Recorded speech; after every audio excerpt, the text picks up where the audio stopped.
Okay, and today I have a 2006 Ford E350 here. Ford E350 with a 5.4 liter engine. I'm gonna be replacing the spark plugs. This is a van. Okay, and first I'm gonna be removing the door house here. This is very easy to remove. Here, you just pull it out and see the clips here. You just pull it up. It goes in these pins here. And now these clips here, these clips.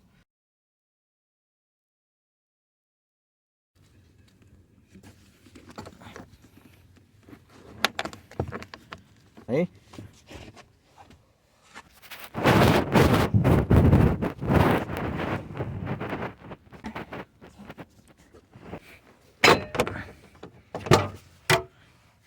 Remove this cover here. You pull the seats back as much as you can, both of them.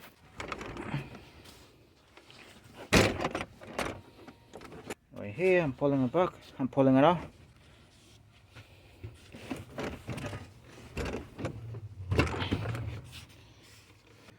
Next step is I'm gonna open here, so I'm gonna take this out right now. We have access to the spark plugs in the front. This only you pull it up, you push it up.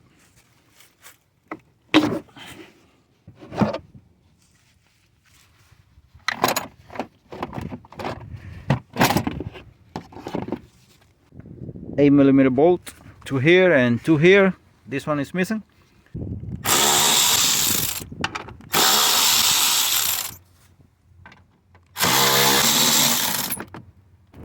Okay, next I'm gonna be removing this here to have a space here for the spark plugs in the front. I'm gonna use a flathead screwdriver. That clamp right there, all you gotta do is turn it, and I already loose it. I'm gonna pull it from here now that I loose it.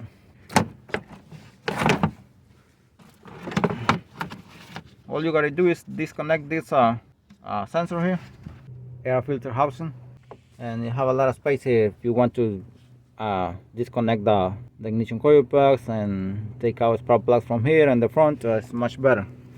I'm still in the front here. I'm gonna start disconnecting these ignition coil plugs.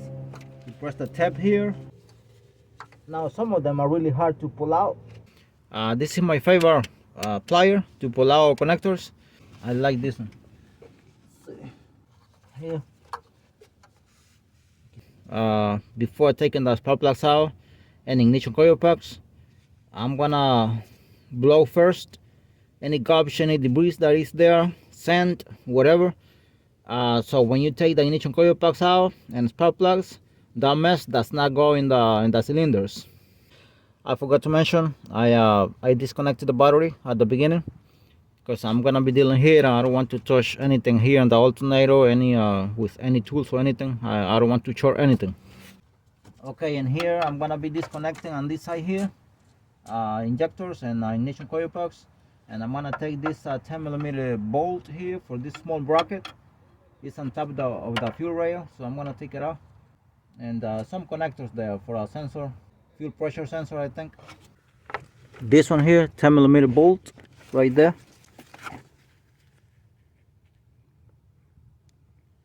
And the connector of the fuel pressure sensor. That's the fuel rail right there.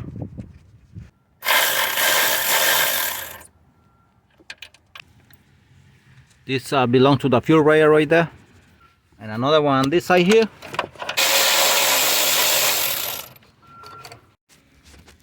Okay, this is the inside part here, but where the door house is. That's the transmission. Okay, I'm gonna be removing this 10mm wall here for the fuel rail.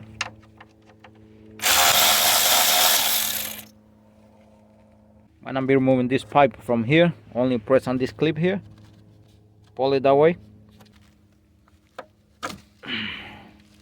There is the other one here, 10mm bolt for the fuel rail.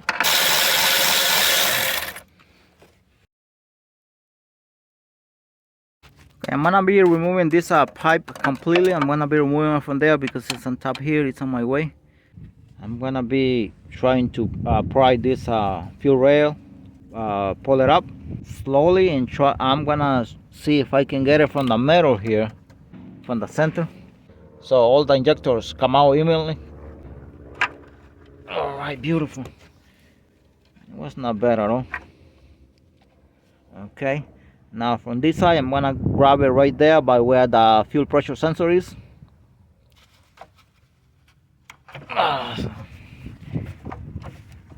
For this to be a little more flexible, I'm gonna disconnect it from here. I'm gonna pull. This is a 14, I believe. I'm gonna see if it's 14. This one here for these two pipes. So these two pipes are, for this pipe basically. This one is attached to this bracket. Okay, I'm gonna be removing this bracket here because it's getting this fuel line that goes to the fuel rail right there.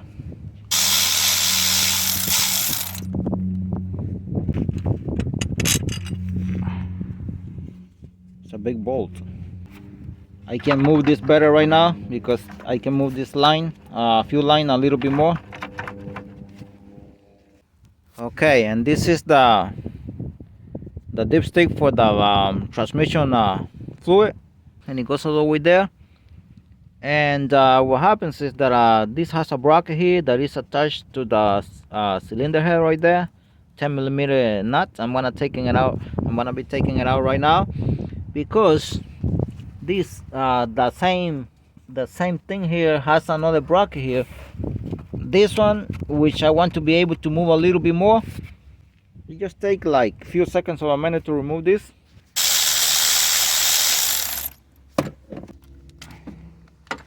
Okay, now that lifts up a little bit better, the bracket right there.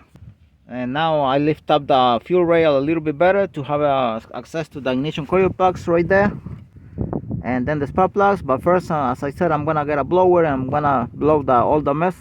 So I just pulled this fuel rail aside. Okay, I'm gonna be removing the first one here, ignition coil plug, 7mm bolt.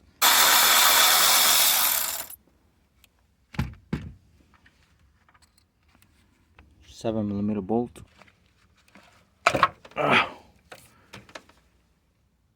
The other two, they come out from the other side, from the front of the car, of the van. I'm gonna see if I can take this out.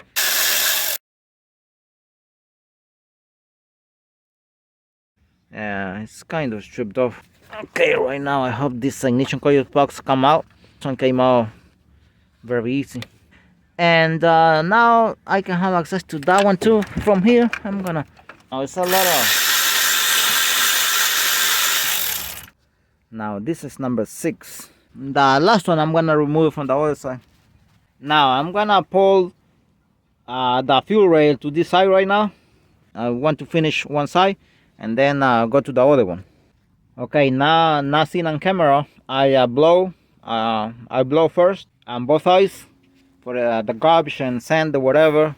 It still remains something, but you do your best before taking the ignition coil plugs. So when you take them off, when you take them out, also the spark plugs, the mess does not go inside the cylinders. Usually these engines collect a lot of stuff right there because of the design right there. And once the ignition coil plugs and the spark plugs are taken out, all the mess goes inside.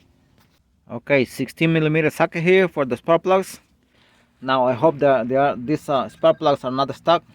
Oh, it's not bad at all. Okay, this one was very good. Okay, I'm gonna use this magnet here. Wow, these spark plugs look terrible, and they have not been replaced in a long time. That's why you see all the mess that is stuck on the spark plug. So that's why before removing spark plugs or ignition coil plugs, injectors, whatever, it's very important to blow first, so all the mess does not go inside. But this spark plug has not been replaced in a long time. I can see it. Okay, new spark plug here. I'm gonna apply anti-seize grease here.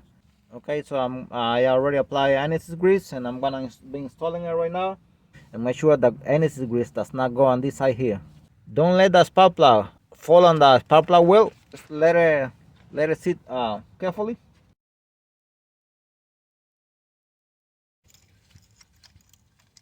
And make sure you insert it by hand the way I did it, to make sure they don't go cross-threaded. Once it has gone inside by hand as much as it can be, then you can go ahead and use the ratchet. All right.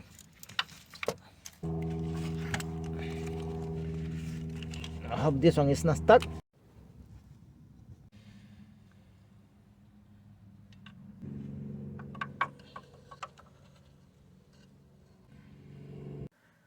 Okay, and this spark plug has already the insert or holy coil, whatever you want to call it. And oh no, I can see here it has, what do you call it? It's welded on the spark plug. That's why it came out with the spark plug. It was not supposed to come out with the spark plug. It has 3 welded spots.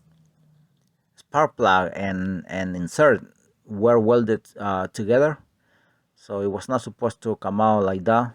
We'll have to look for an insert and put it here. That is not good. And also that tells me that this spark plug was blown before, along with the thread, and they had to redo the thread. Common problem on these Fords. I'm gonna see if I have access to this one from here. I think it's better to go from the other side, from the front of the car. This is cylinder number 6. I'm gonna go with the magnet here, con el imán aquí.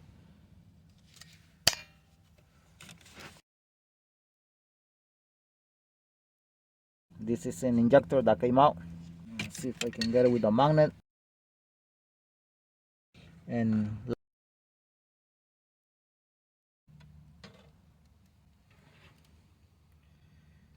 it looks terrible. These spark plugs are garbage. Okay, the other one, I'm gonna be getting it from the other side, from the front. I'm taking out the ignition coil pack, the number 5. I'm gonna go and get it from the front. The ignition coil packs on the other side, I haven't taken it out yet. I already took the bolt, the 7mm bolt. Now, the easiest way to remove these ignition coil packs and the spark plug is removing 2 by the inside of the truck, by the doghouse, and 2 by the front of the car, of the truck here. Okay, I'm gonna be taking this spark plug out.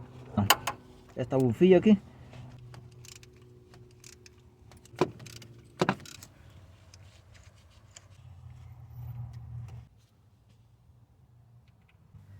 Now, I want to say something on my own. Please don't wait this long to replace the spark plugs on your vehicle, like the ones I'm replacing right now. They look so bad. I don't even know how this truck is still running, but they look so bad. Okay, and this was part 1 of this spark plugs replacement on this Ford E350 with a 5.4 liter engine. And if you like this video, consider to subscribe to my channel. Thank you, and God bless you all.